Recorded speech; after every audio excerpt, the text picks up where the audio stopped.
I'm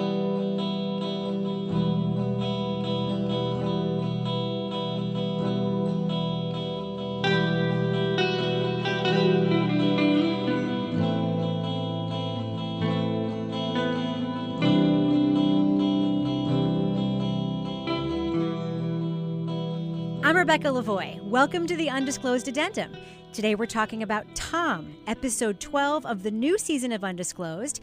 It's about Jeff Titus, who was convicted of the 1990 murders of Doug Estes and Jim Bennett 12 years after the double homicide in 2002. Titus is currently incarcerated in Michigan and has always maintained his innocence. If you haven't listened to the episode we're going to be talking about, I strongly suggest you pause this podcast and go back and listen to episode 12. It is awesome. And then come back and listen to this conversation because we will still be here. We have a special guest joining us today. And our guest is Amber Hunt. She's an award-winning journalist, best-selling author, and host of Crimes of the Centuries, a history meets true crime podcast on the Obsessed Network, and Accused, one of my all-time favorite podcasts for the Cincinnati Enquirer, for which she reinvestigates old cases in the search of new leads. Hey, Amber, it's great talking to you. Hi, I missed you guys. I miss you too, by the way. I should also mention Amber is also my real-life friend. And of course, with us is Susan Simpson, one of the hosts of Undisclosed, a lawyer and super investigator, and the lead on the Jeff Titus case. Hey, Susan. Hey, Rebecca. So, Amber, I understand you know a little bit about the Titus case. Can you tell me what you know and just give me your impressions of this case generally? When the case was reinvestigated, I actually was kind of a green cub reporter in Michigan at the time. So I remember I was paying attention to it. And I was also very impressed that they could come up with an answer after so many years. But I was also covering my very first murder back then. And I was real stupid. So I've become a little more jaded in the interim here. Just a little bit. Yeah. Now, Amber, your podcast Accused looks at cold cases, basically, or cases that may have been taken wrong turns. And I don't know, I'm not sure what you're working on now, but I just would love your impressions about sort of reinvestigating a very old case. Susan has pointed out a few times in this podcast that it was actually the reinvestigation itself which kind of mucked this whole thing up because there was a lot of pressure on the cold case team to get it done, and they were perhaps going back to people and using techniques that weren't great a very long time after the crime happened. Do you think there is, in some ways, more risk when you're doing cold cases, or is it about the same? I think there's definitely more risk because people's memories are faulty as it is. It's tough to get clear answers when you're interviewing them and something has recently happened. To turn around and come back years later and then you cast a wide net, you ask for their memories, fine. But if you start to plant stuff, then it's really problematic. So when I'm interviewing people, I make a point not to contradict them, not to correct a false memory. I don't want to taint anything. I just acknowledge, in my head, okay, so that's not right. So that means that some of this information might be faulty, but I'm not going to try and lead them in any specific direction.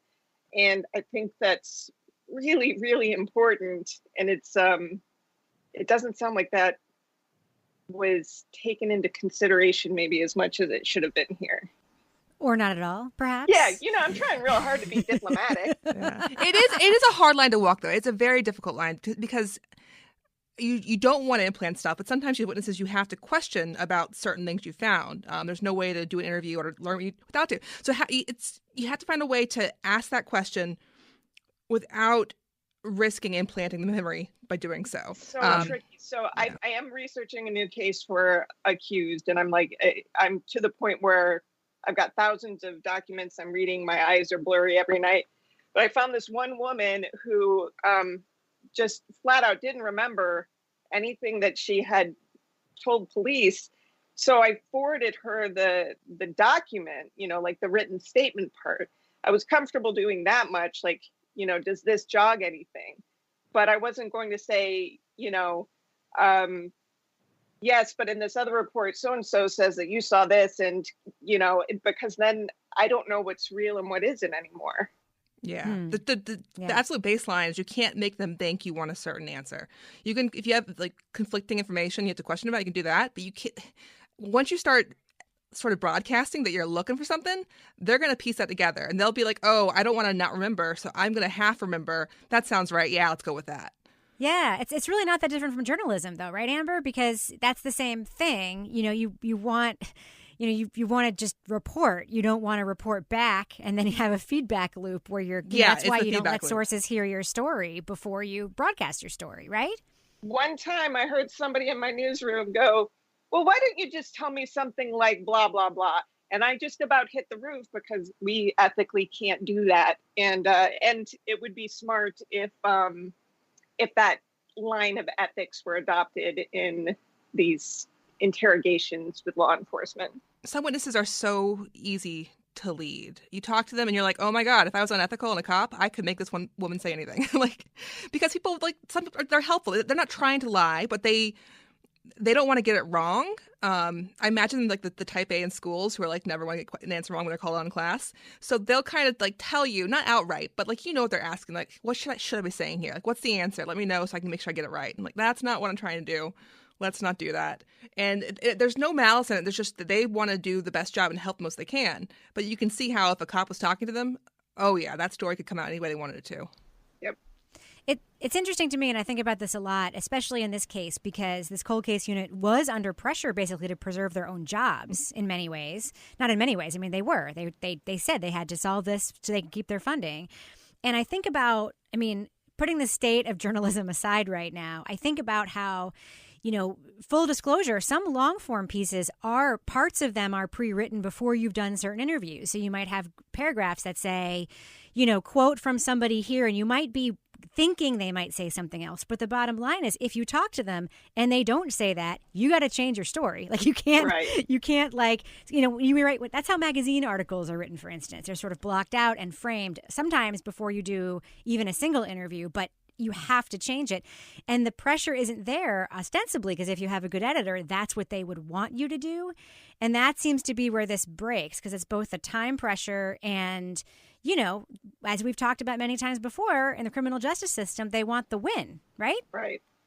Yeah. I actually, because of that, I make a point not to pre-write until I've done a good bit of the reporting legwork. I might not have done every interview, but I've read all the files or what have you. Yeah.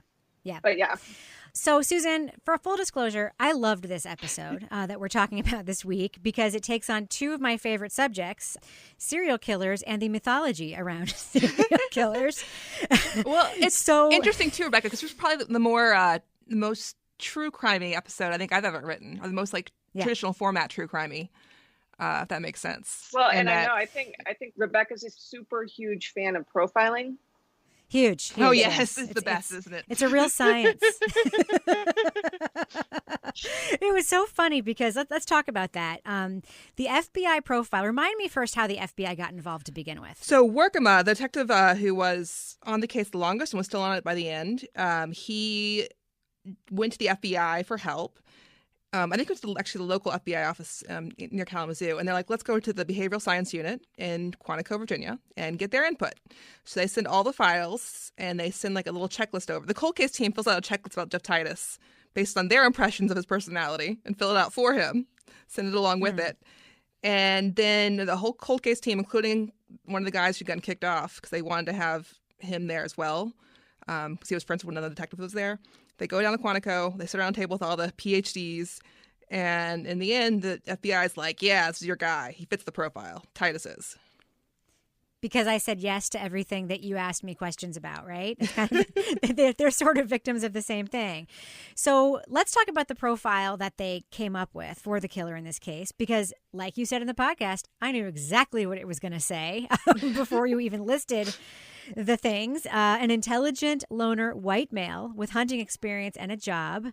Can you just talk about that? Because that does seem to be, there's a prototypical profile, right? It's the classic serial killer. It's just the platonic ideal of a serial killer description.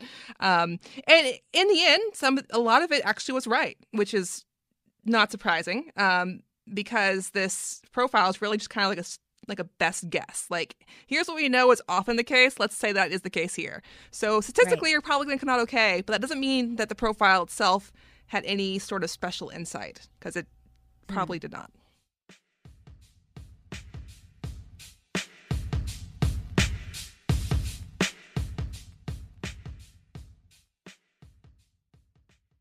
Amber, do you have an opinion about profiling? And see, just to be clear, my problem with profiling isn't necessarily the fact that it happens.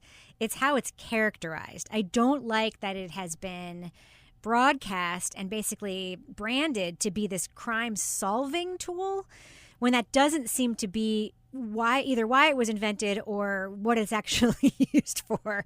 But like in this case, the cops, like, they used it as a crime-solving tool, and that is problematic to me. What do you think, Amber?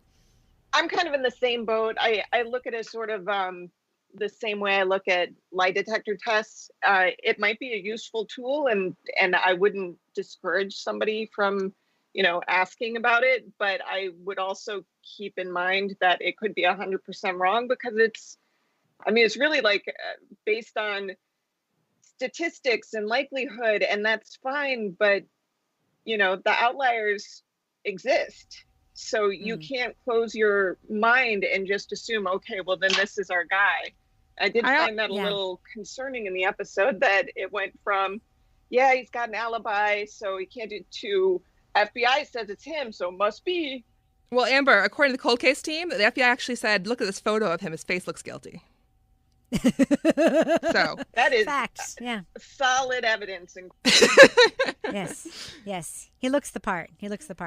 So let's talk about this guy Dylan. Really interesting story here. Did he fit the profile that the FBI came up with? He does fit. Like, well, he was 42 when he was caught, but at least one of the kills, he was still in his 30s. Like the profile said, he is white.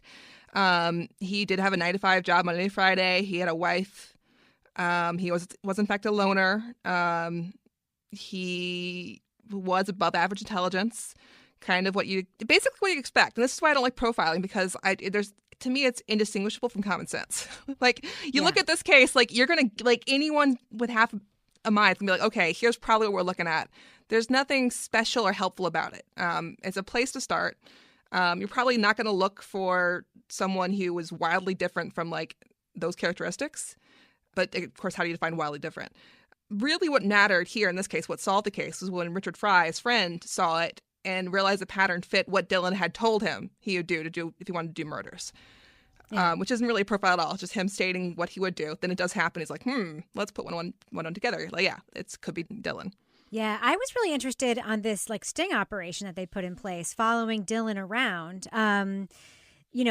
As we hear in the podcast, surveillance is hard.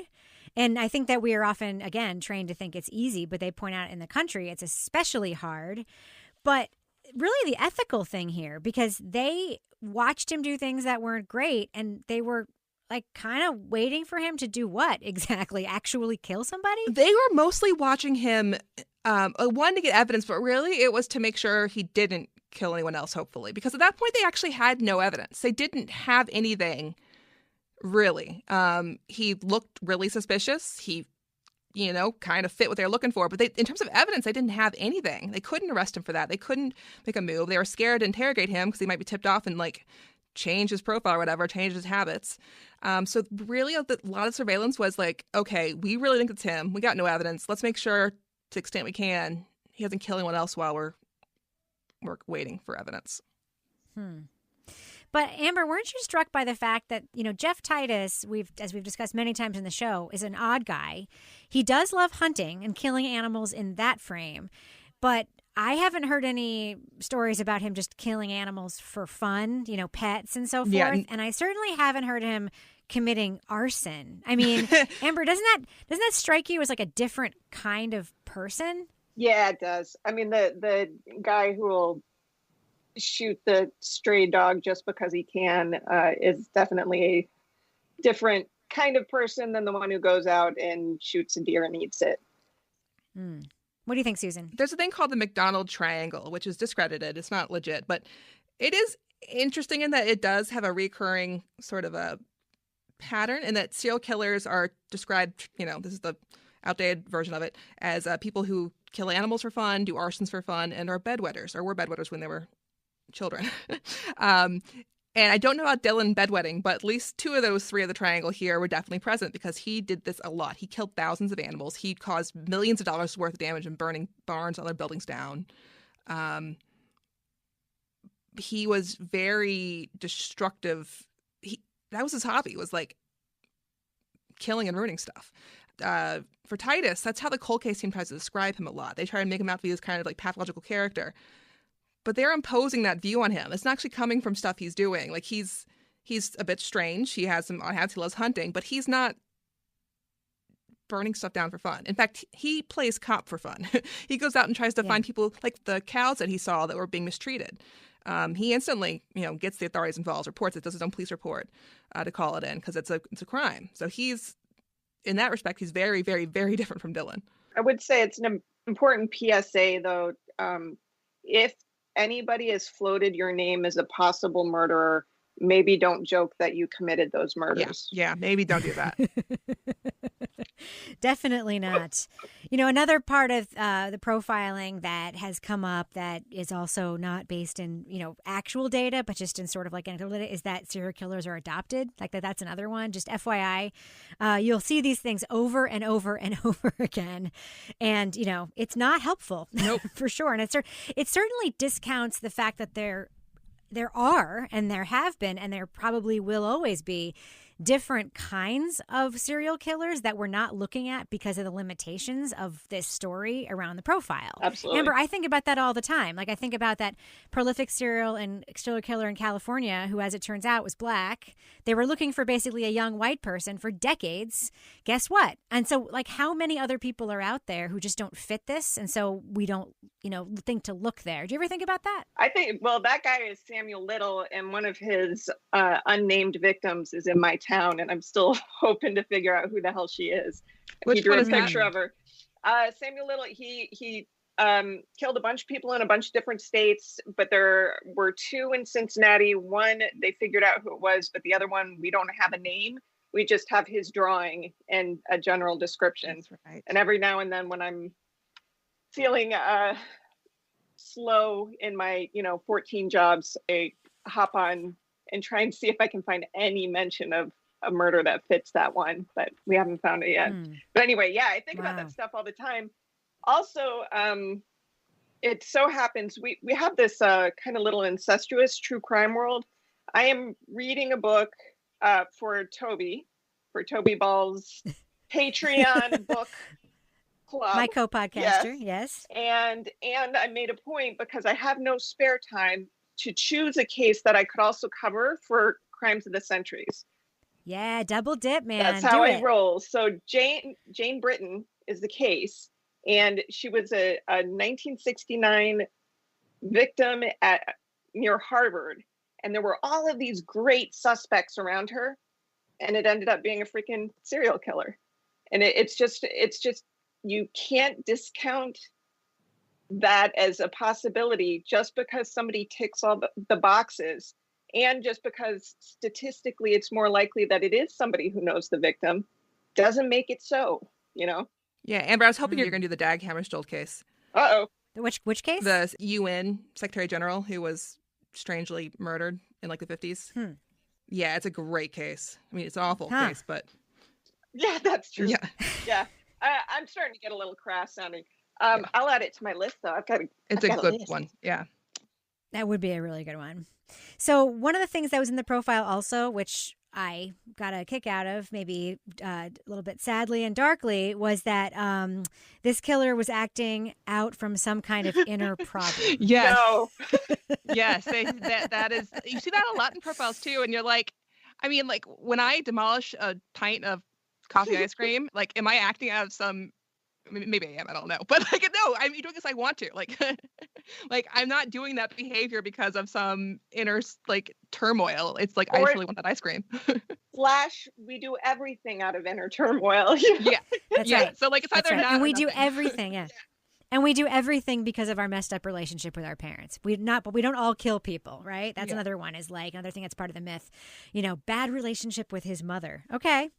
Yeah, well, Dylan Show me did someone it who has a because he good was one. bored. Honest to God, I think that was a huge driver for him. Really? Yeah, because he was, he had a kind of boring he actually majored in journalism in Ohio State. Ended up doing as a draftsman at the waterworks. Was apparently not bad employee, just kind of under motivated. And on the weekends when he was free, he would go around and do more exciting things. He chose wrong. Journalism actually it's not boring, for all of its faults, it's not boring. Definitely not. But you don't get to burn anything, which apparently he was super psyched to do. Yeah, he needs to combine those two interests somehow. So how, Susan, did the profile shape their tactics in surveying him? So I think Agent Trombitis I really respected the way he talked about this time and how hard it was and the difficulties they faced. And they all took it extremely seriously, obviously. And I can't imagine a higher stress job where you spend all your weekend time making sure a serial killer that you're increasingly convinced is a serial killer and isn't killing anyone else. But at the same time, it does seem like their expectations of what kind of killer he was, like what his MO was, did impact how they did surveillance.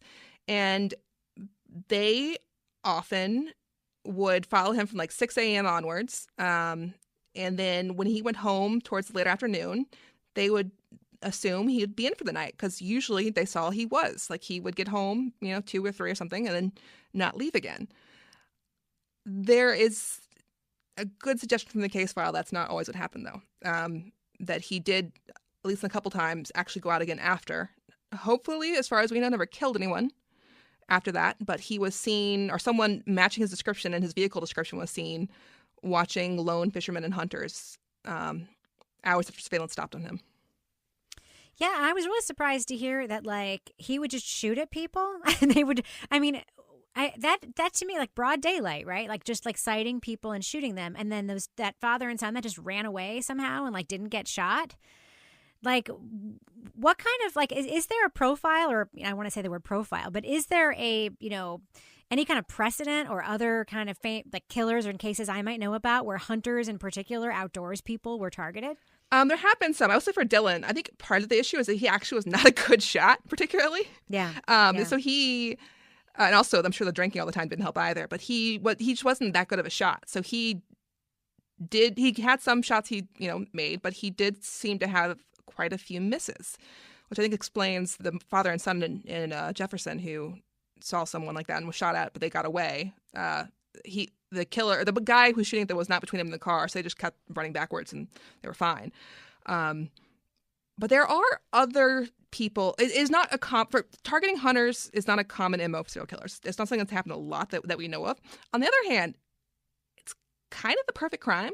Like if you don't screw it up by like writing taunting letters, how is anyone ever going to know the serial killer if you do it right? So it could be something that's just been overlooked. There have been instances, for instance, in Florida, there was a guy who killed several hunters for robbery purposes. He killed them and then robbed them. So it's a thing that has happened. But yeah, it's definitely not the common. Probably the most high profile shooting is, or similar shooting is the DC snipers, who kind of all over the country really, but from the South up till DC, Virginia, Maryland area, went on a crime spree for about 10 months, killed, I think, 10 people? Or 17? They killed a lot of people. And the profile there was very wrong. Yeah, white, loner, neither were true, right? Yeah, the Dylan case actually came up in the media a lot during this time period because they were trying to find like the most similar case they could. So people involved in the Dylan case did lots of interviews and were on Talking Heads on TV about it. And then it turns out that like actually it seems like a very different situation all around, even if the killings are superficially similar. Amber, what did you think of this story that, the people surveying Dylan actually saw him, well, they thought they saw him hunting somebody, basically, this female jogger who just happened to turn, left instead of right, and so sort of missed him as he was making the circle around. I thought that was frightening, but at the same time, I found myself wondering, is that something that they thought they were seeing because they were looking for it? You know what I mean? Yeah, that's really tricky. It was a very cinematic scene in the in the episode. That was like edge of your seat kind of stuff. I mean, if you're looking for something that's going to certainly stand out, but there's a reason that they're looking at him. I mean, obviously he's not quite right. And so, I'm glad they were on edge, because what if something, if she hadn't turned at the right moment, it doesn't sound good. Well, what Titus wasn't quite explicit about, but what happened there is the surveillance ground teams had lost Dylan. It was the plane that found him, and the people in the cars are too far to help.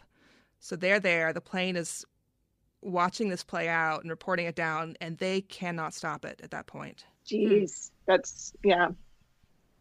But she turned and sort of the block, and she was gone. I mean, there's certainly nothing you can, but he's made it very clear that he's looking for opportunities, and that certainly seemed like it was a potential opportunity. So now here's Jacinda's theory, and I think she's right. We were talking about it the other day. Dylan probably knew the teams were on him. Why do you think that? Or why does she think that? Because Titus is right. Like, the surveillance was so hard in the situation. It would have been very, very, very difficult to do it and have him not notice. And Dylan was not an idiot. He probably would have noticed that there were certain cars on these long backcountry drives where he often wouldn't see anyone. And the fact is, he did do crimes while the tails were on him. He shot at electricity meters and cars. But most of those crimes were done when there was ground surveillance. I think almost all of them were done when just the plane was watching, not people on the ground. Interesting. And the real serious crimes, not murders, hopefully, but the couple of arsons and the cattle killings that were most likely him that happened during surveillance times, was when he'd shaken the surveillance altogether. Well, it does sound like he probably knew about it then. It's interesting to me that he's just the type of guy who just takes off in the morning and just drives as his activity. You know what I mean? Someone like that probably would notice surveillance more than someone else. You know what I mean? He was driving 400, 600 miles a day. That he would just do cross-country drives all throughout Ohio that we know of, at least when the surveillance teams were on him, southeastern Ohio. And yeah, I think he probably would have caught on at some point.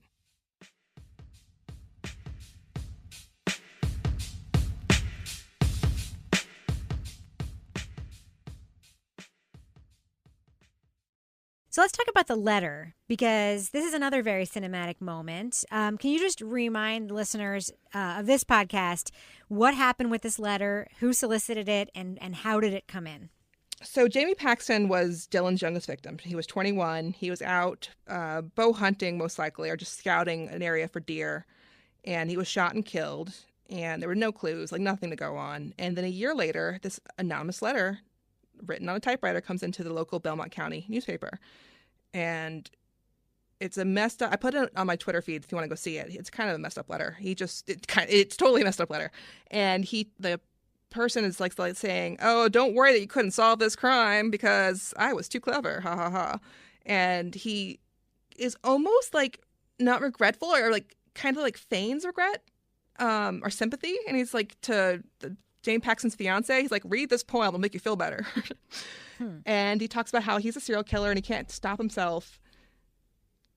And then the law enforcement gets it and they're it sounds fake to me. I mean, is it? I mean, that's what I was wondering. Is there proof the letter is real? That's a very good question. We'll have to wait for that one. Oh, this is that there's importance there from what It's a good question, yes. But yeah, the letter, I mean, one interesting part is that the letter does describe the killing in a way that's contrary to how the press reports were describing it, and in ways that contradict what the law enforcement believed. And it does seem to me, based on what I have, it does seem like the letter writer had a better version of events than the actual law enforcement theory. Although it's hard to say because some of the records are missing now. Amber, by the way, Ohio is terrible. Yes, why is Ohio terrible? Ohio is obnoxiously terrible. They just they give zero fucks when it comes to FOIA stuff. It's frustrating. I mean, I've dealt with worse. Virginia was nightmare. Oh yeah, I suck too. But I just don't understand why the default isn't more information, not less. Oh my God, Ohio, they don't care. And like I'll have two agencies. Like one of them has to have the records, and both be like, "Nah, we have zero records. They're all at this other agency." I'll go to them. They're like, "Nah, we have zero records. They're all with so and so." The same, like, so back and forth. And both of them like, "Well, can't help you. We have no records here." Like someone has records somewhere. Y'all have to like, nope, we don't. We're just gonna say they're somewhere else. For instance, the DNR has zero. The Ohio Department of Natural Resources, which handled, game and hunting stuff and was heavily involved in this investigation, has zero Dillon records. Zero. Not a single paperwork in the entire DNR. Yeah, and even though the DNR was involved in the surveillance, involved in the task force, had a huge role in a lot of this, and gathered a lot of important evidence, somehow today they will swear. Like, I talked to them on the phone and I'm like, how are you going to phrase, like, what is the answer here? Like, are you saying they were destroyed or that you can't find any? They're like, all they can say is that no such records exist in our possession. Yeah. Like, whatever.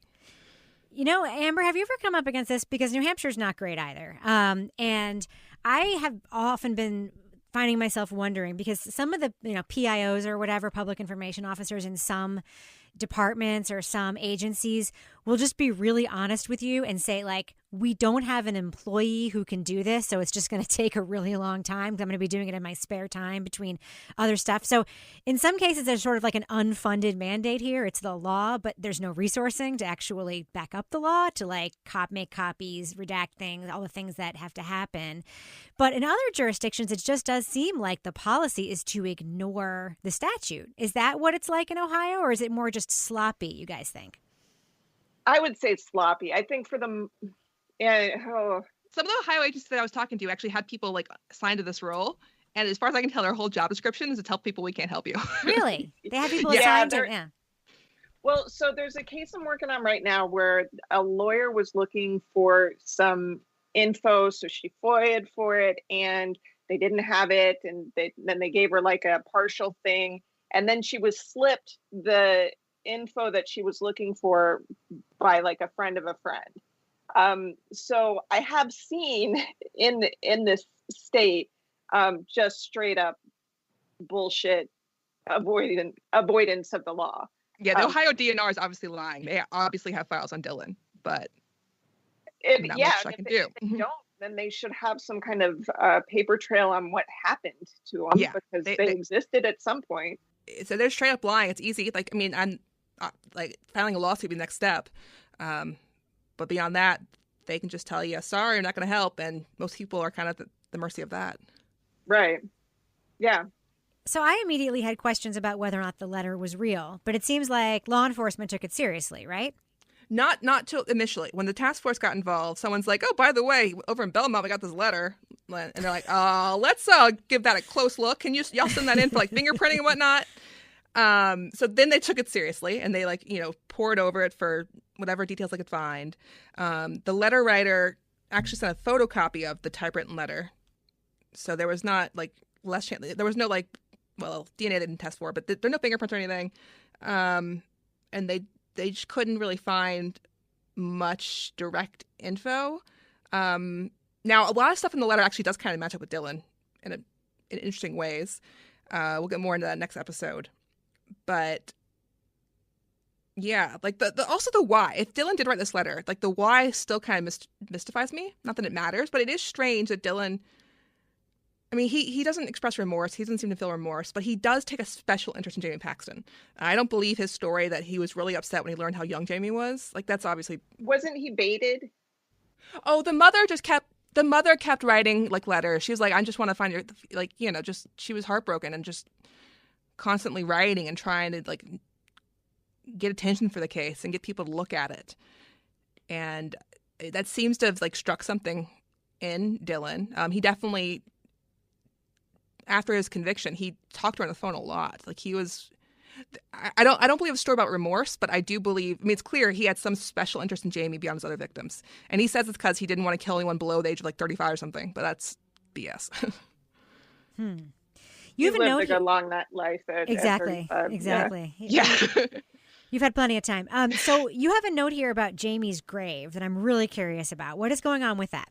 Yeah. So they, in the letter writer says, like, oh, I went to visit his grave, and describes it. So he obviously did go visit it. And they started surveillance in the grave. And at one point, they get an unknown male figure who has, like, on a, knit hat and, like, big aviator glasses, kind of a round face, kind of looks like Dylan, is at the grave, just staring at it mysteriously for a while, and then walks away. After they found Dylan, they were trying to show it was him, but it's not a great video footage. And some people who knew Dylan were like, it's him, and some were like, oh, it's absolutely not him. I kind of lean towards it's not him, because it's not great footage, but like, and Dylan says it's not him for what it's worth, which is nothing. But I wondered, like, was there someone else who was mysteriously visiting David Paxton's grave that has no business to be there? Oh, I mean, graves aren't secret; they're public, right? Amber, That's what were you true. Gonna say? But he certainly wouldn't mislead anybody. Dylan, Yeah. Oh, he would never lie. No, never. Oh, He's that's what I was going to caught ask. that Yes, in the last episode. that was stunning to me. That the reason they don't believe he committed the murders in your case is because he didn't lie, and he confessed to others. To hear an FBI agent say that, that really surprised me. Susan, what did you think about when you heard that? People believe Dylan. A lot of people who knew him and talked to him for some reason found they believed him. I honestly, I think Trombitis is. I was impressed with a lot of his investigations he'd done. Like, I don't think he seemed like a good investigator to me. He seemed like he was actually pretty on it. And I don't say that a lot. Like, a lot of times I'm pretty critical of police officers who may have noticed. But like, he seemed like a good investigator to me. So it was even more stunning that he was like, yeah, I just believed him. Not just believed him, but like he honestly thought that Dylan wouldn't be lying to him. Did they specifically ask him about the murders? Yes, he says he knows nothing about it. Okay, so they all the specifically- out-of-state ones he says he does not know about. All the out-of-state ones. That's interesting. One thing, though, that there's the father and son duo, and if that was Dylan, then that was a twofer. But one of the reasons that another twofer that same day, others like 4 hours earlier or 8 hours earlier, and the couple counties away, two people as well. But that it was two people was one of the reasons that they nixed him from this case. That's also why they ruled out the other incidents. They also ruled out the other incidents because there were two people. Wait, explain that to me. The only there's one more we'll get into next episode, but the only 5 cases that they decided were the serial killer were the 5 that Dylan ultimately pled guilty to. Yeah. And the other cases were ruled out because they don't match the MO of those 5 cases. But it's a little bit of a chicken and an egg problem there. How do you choose which are your core cases to extrapolate from? Right.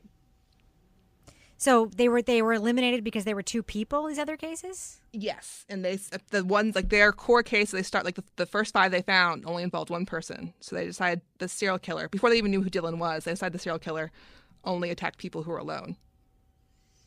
Okay.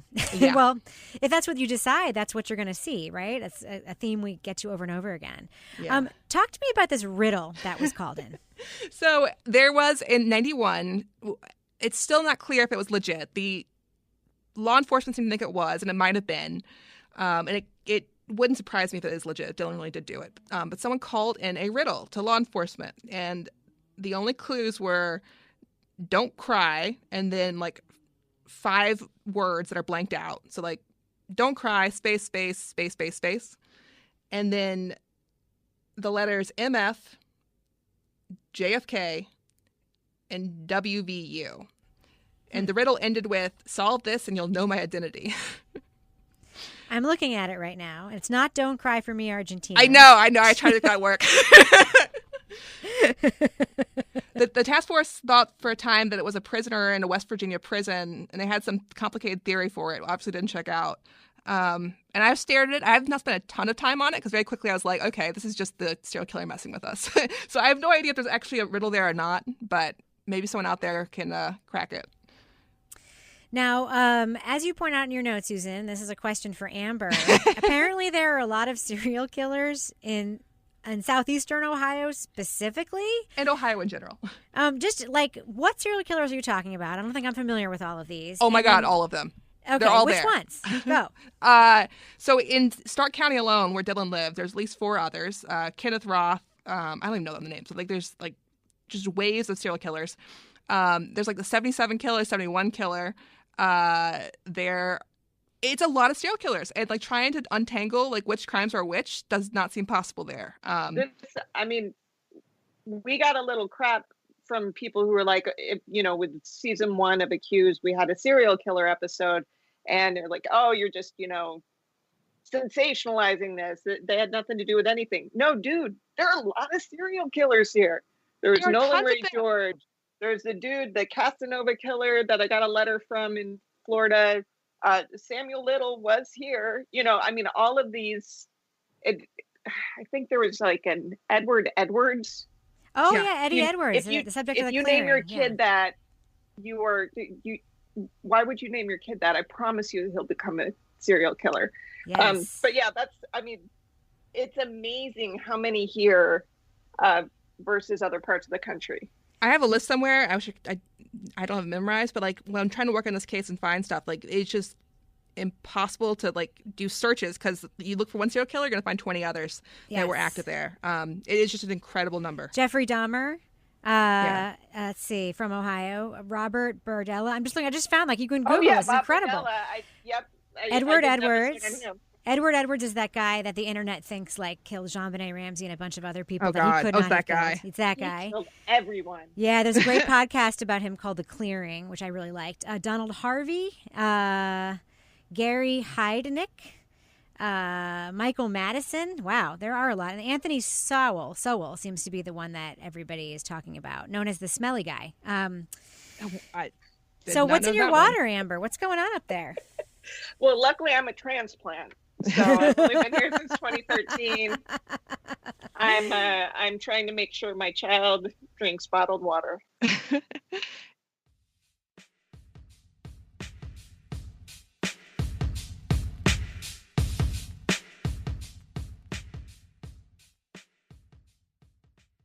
So, Amber, we have one question from a listener, but before we get to it, I know that you know enough about this case and it sparked your curiosity. Do you have any questions for Susan about her investigation? I think just so you know, in case because I'm always a little funny when the format changes, I find this season's format really fascinating. I like the dynamic between you and the others. I think I would like to know, did you end up learning anything about Dylan's wife? Oh, yeah. Will that come out? I have questions about that, too. I still have questions there as well, but yeah, we did speak to her. Okay. Really? All right. I'm curious about that. So, I mean, I guess a big question for me is, it might sound obvious, but I think there's more to it than this. Why did you do a whole episode about Dylan? Is it because you believe he committed these murders, or is it one of those cases where the cops should have looked at it and that proves that they sucked? Like, is it both? Like, which one is it, Susan? It's because to understand how this case intersects with Titus's case, you need to have a grasp of what actually was going on with Dylan. For instance, so they did rule out Dylan as a suspect for various reasons, which we'll get into. And I think once you see what Dylan was actually doing, those reasons don't quite hold up. This episode's about what we know about Dylan, what was found about him in the investigation, what was going on. That was like the basis that investigators had to work from. And to me, the jump that they took to go from that to say that Dylan could never have done the other cases that he was suspected in but didn't confess to is tenuous. So what Rebecca's saying, then there's a reason that you're spending as much time on him as you are. Oh, yeah. Interesting. Yeah, it's interesting to me, too, because this comes up a lot in other cases where it's like, let's just assume for a second, Amber, that like he may have done it, right? So how many times have we heard stories where somebody was maybe wrongfully convicted and there's like also, by the way, there's an active serial killer in the area killing people a lot like the victims in this case. And then the response always seems to be like, but what are the chances that that serial killer also killed this person? I'm like, I don't know. pretty freaking good. They're out there like killing people. Am I crazy to think like maybe the whole what are the chances around serial? I mean, what are the chances that I'm gonna get killed by a serial killer? Like 0. But what are the chances that an active serial killer in a geographical region killing people who matched my victim also killed my victim? That seems like an absurd question to me. What do you think, Amber? And statistics apply to every victim. The one that I will always think about is Georgiana Hawkins, Ted Bundy's one of his victims. She was walking. It shouldn't have happened, but guess what? It did, because statistically, it doesn't matter once it's happened. I don't understand holding on to likelihoods when you already have proof that something is happening. Then all of the normal stats are thrown out the window. You have to look at it more, okay, but we do have a serial killer in this area. Yeah. So isn't that a new set of numbers, I would think? Most killings are not serial killings, obviously, but serial killings do tend to result in crimes that are very hard to solve and often bizarre. And I think it's not unreasonable to expect that they'll be statistically more common in these kind of older cases or these more complicated cases than in the general, set of murders overall. And so for me, Sam Little, and I'm still interested in this, I am just waiting for more stories come out of people who are wrongfully convicted of murders that Sam Little did, because that seems like the exact setup it's the perfect setup for people to be wrongfully convicted. Crimes that look personal, women strangled. How many ex-lovers or male acquaintances have gone down for those crimes that we don't know about yet, that Sam Little did? I mean, that was a small aside in Serial as well, right? I remember Deirdre Enright saying that there was an active serial killer in the area that was killing young Asian women when Hae-Min Lee was murdered, and it was just ignored. And it's not like that's definitely what happened, but it shouldn't be ignored either, right? Yeah, that is, I'm not saying to suggest he was connected or he was involved, but there's a big story with that guy that has never really come out, and not necessarily about Hae-Min Lee, but about other cases as well. Yeah. And again, they're like, whatever. Who serial killer doesn't happen hardly ever. Well, but one of them kills a lot of people, so it's like yeah. But you also have one thing I've kind of realized working on this case is that serial killers are actually way more common than I realized. Yeah, and that there's tons and tons more of serial killers who are just nameless because they only got 3 or 4 before they got caught or they gave up. Otherwise, we know the big names. We assume that's all there is. But there are so many serial killers that no one's ever heard about. Yeah, absolutely. And probably a lot more out there that haven't been caught yet, which is a very comforting thought. So yeah, sleep well, everybody. It's like growing up in the 70s and 80s where we all sure we were going to get kidnapped or killed by a serial killer. Now we don't want to bring that back because it's probably not going to happen to you. So Ann S. from Twitter, also a fan of my podcast, hello Ann, asked a similar question to the one Amber asked before, but I just want to underline it and give her a little bit of air to ask it. She says, so the conclusion that the known serial killer of hunters did not do these murders came down to believing the serial killer? Susan, that is what happened, right? That is, in fact, what happened. In the face of evidence that might suggest there was more reason to look at him, even. It was Dylan's denials that kind of dictated where the investigation went. Jeff Titus also denied he did it. Why doesn't he get more credit for that? Because his face looks guilty. Because he looks like a liar. Yeah, see, right, Dylan, he's camouflaged. He looks all normal and happy family life. And whereas, Dylan or Titus is, he had family. Titus had 2 little girls. He had a job. I know, and a wife. But he was weird, so. Who later ran away with his defense investigator. Yeah. Oh my God. Sorry. Did you know that, Amber? No, I missed that one. Yeah, Jeff Titus's wife got together with his defense investigator, and they went to prison, or they went to the jail together to tell him that she was breaking up with him and getting together with the defense investigator. I'm so excited. So because I've been doing all this other stuff, I've been catching up. I'm so glad I was at stuff because I started catching up, and this case is bonkers. Yeah. There was one thing though. I have never been able to figure out why it is that you will have a killer comfortable admitting to some crimes, but then they draw the line at certain crimes. And that's the thing that I can't like wrap my head around. Like, well, I did that, but I wouldn't do this, Right. you know? And so he didn't cross state lines because apparently that would That's be another interesting. level. That's an interesting detail because they're like the cross-jurisdictional denial. There might be something to that. What do you think, Susan? Like, I think next episode will cover a lot about that. Actually, I was talking to a psychologist who, interviews people on trial for murders, often serial killing murders. And it was not about the Dillon case specifically, but he's talking about other people we've talked to. And like, he's like, oh, they never, like, it was interesting to me. They never admitted it. And like Gacy, for instance, like to the end, like never would outright admit what he did. And he thought it was a method of control in a way. Like it's his little secret against the rest of the world that he can always hold on to when he's in prison and can't hold on to much else. Yes. And there's like 100 million bodies under his house. Yes. And he's like, oh, I'm going to be like the advisor on how to, find serial killers, the FBI, but I'm never going to admit that I did it myself. Exactly. Oh, boy. All right, Susan, what's coming up next on the next episode of Undisclosed? More about Dillon, but this time as it relates to how the Titus investigation played out.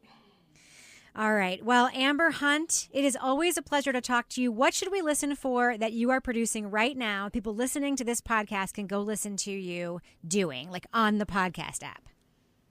Crimes of the Centuries comes out every week. So that's the one where you can get something fresh from me. I'm working on Accused. I'm hoping, I'm saying it here, I haven't even told my bosses, I think the fall is safe. Nice. I'm hard at work on that, but these I think like Monday's episode of Crimes of the Centuries is Richard Speck.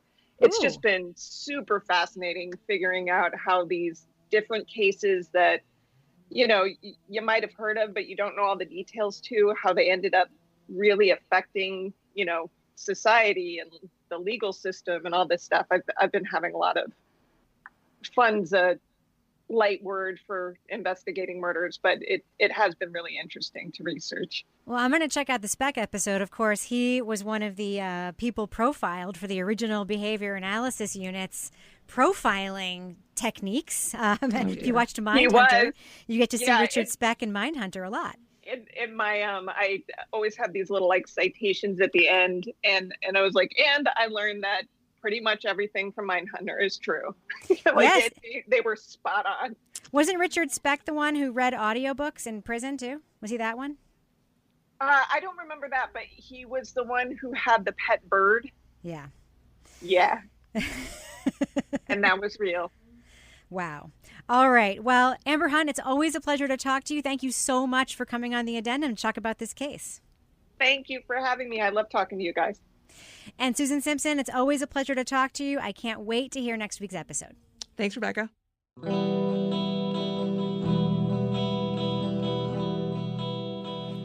Thanks so much for listening to the Undisclosed Addendum. We will be back next week. If you have a question for us or tips about any of the cases covered on the podcast, you can email them to undisclosedpodcast@gmail.com or send them to us on social media on Facebook, Twitter, or Instagram. Just look for Undisclosed Pod. Audio production of the Addendum is by Hannah McCarthy.